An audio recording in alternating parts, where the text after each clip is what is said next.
Cuba is one of the strangest places in modern history. A small Caribbean island, warm beaches, music, sugar fields, yet for decades it stood at the center of the Cold War, locked in conflict with the most powerful nation on earth. How did a country so close to the United States end up walking a completely different political path? The answer is not simple, and it didn't begin with communism. It began centuries earlier, with conquest, exploitation, and control. Long before European ships reached the Caribbean, Cuba was home to indigenous peoples who lived off the land and sea. Their world changed forever in 1492 when Spanish explorers arrived. Within decades, Spanish rule reshaped the island entirely. Disease wiped out much of the native population, and Cuba was pulled into the Spanish Empire as a valuable colony. What made Cuba important was sugar. Sugar plantations turned the island into a source of enormous wealth, but that wealth was built on slavery and brutal labor. As sugar production expanded, enslaved Africans were brought in large numbers, creating a deeply unequal society. A small elite controlled land and profits, while the majority lived in poverty with no political power. Over time, resentment grew. Ideas from the American and French Revolution spread across the island, planting dangerous questions in people's minds. If others could overthrow empires, why couldn't Cuba? Throughout the 1800s, Cuba erupted again and again. Slave revolts, uprisings, and full-scale wars against Spain shook the island. The 10 Years' War and later rebellions showed how strong the desire for independence had become, but Spain crushed each attempt. Even when slavery was finally abolished, the deeper problem remained. Cuba was still controlled by outside forces, and ordinary Cubans were still excluded from real power. By the late 19th century, independence felt closer than ever. Cuban fighters were winning ground. Spain was defeated, but Cuba did not become truly free. Instead, control quietly shifted. Spain was gone, but American influence replaced it, shaping Cuba's economy, politics, and future in ways that would soon spark another revolution, one that would change the world. Cuba was officially independent, but in reality, the island was never fully free. After Spain's defeat, the United States remained in control, claiming it was only temporary. American troops stayed, laws were rewritten, and Cuba was forced to accept conditions that gave Washington the right to interfere whenever it wanted. On paper, Cuba had a flag and a government.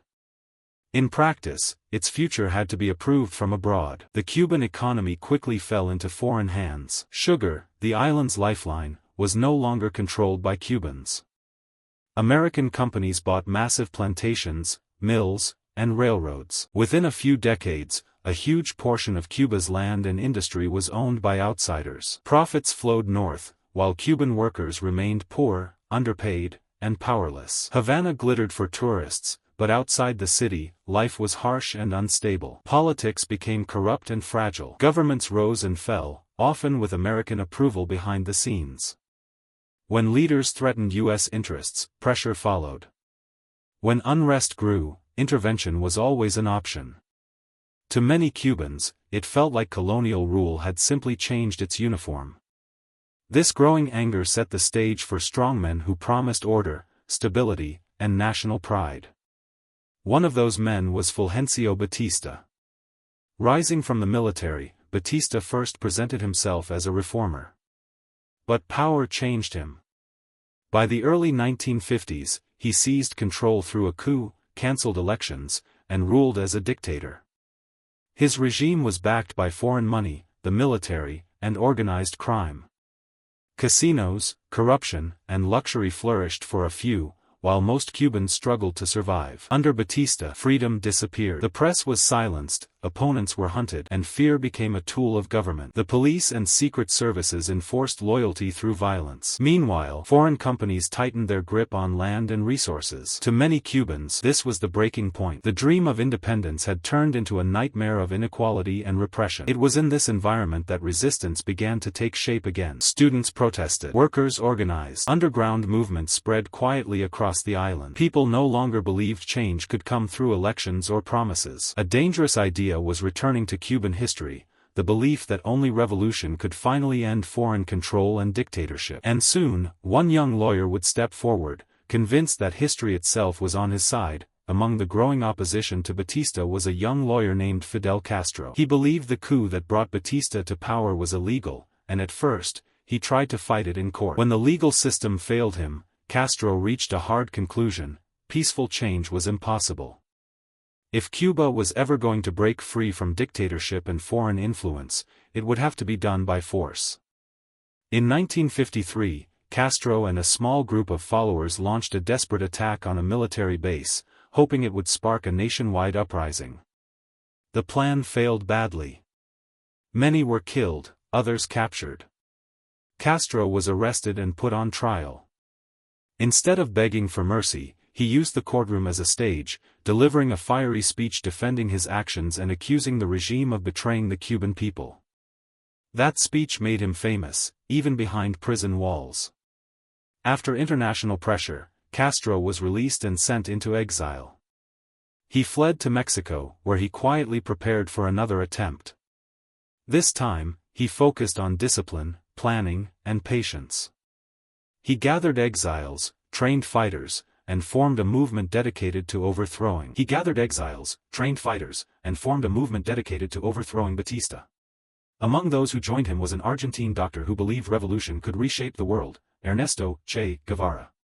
In late 1956, a small group sailed back to Cuba, landing in the south of the island. Almost everything went wrong. They were ambushed, hunted, and nearly wiped out. Only a handful survived. But instead of surrendering, they disappeared into the mountains. From there, they began fighting a different kind of war, slow, patient, and strategic. Using guerrilla tactics, the rebels avoided large battles and struck when the army was weak. They relied on local farmers for food, shelter, and information. Each small victory boosted their reputation. Batista's forces, despite having better weapons, struggled against an enemy they couldn't fully see or control. As the fighting dragged on, government brutality pushed more civilians toward the rebels. By the late 1950s, the balance was shifting. Batista looked strong on the surface, but his support was cracking. Corruption, fear, and exhaustion were eating away at his regime. What had started as a failed rebellion was quietly turning into a serious threat. Cuba was moving closer to a moment that would shock the world, and there was no turning back. By 1958, Batista's control was collapsing faster than it appeared. His army was large, but morale was low. Soldiers were poorly motivated, corruption was everywhere, and many did not believe in what they were fighting for. At the same time, the rebels were becoming more confident and better organized. What they lacked in numbers, they made up for with discipline, strategy, and growing public support. As violence increased, Batista's regime responded with harsher repression. Villages were raided, suspects disappeared, and fear spread across the countryside. Instead of crushing the rebellion, this brutality pushed ordinary Cubans toward the fighters in the mountains.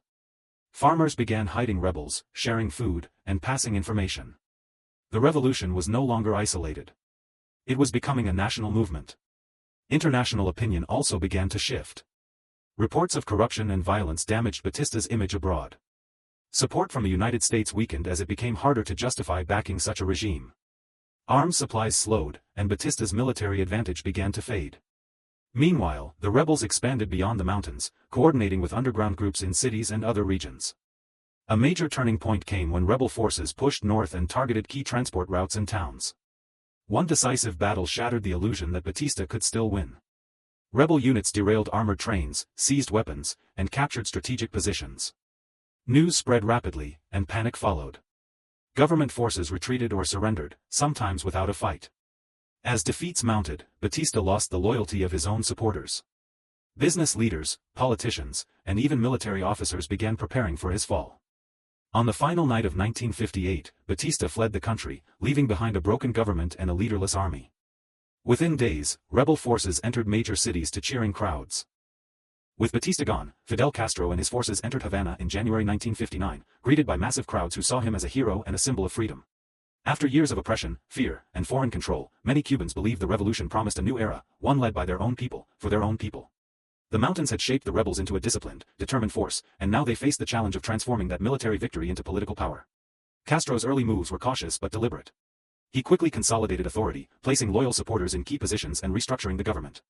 While some expected him to align closely with the United States, history had other plans. Decades of foreign influence, exploitation, and interference had fueled a deep sense of nationalism. Castro's decisions reflected this. Cuba would chart its own course, even if that meant challenging the world's most powerful nation. Che Guevara, along with other revolutionary leaders, became key architects of the new government. Policies were implemented to redistribute land, nationalize industries, and address extreme inequalities that had plagued the country under Spanish and American influence. Social programs in education and healthcare were launched, aiming to create opportunities for ordinary Cubans.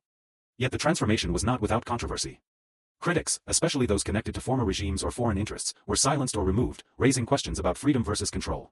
The Cold War soon complicated Cuba's path. With tensions between the US and the Soviet Union escalating, Cuba's position became strategically vital. Fidel navigated this landscape carefully, sometimes cooperating with the Soviets while maintaining a sense of independence that defined his nationalism. Events like the Bay of Pigs invasion and the Cuban Missile Crisis would later cement Cuba's place on the world stage.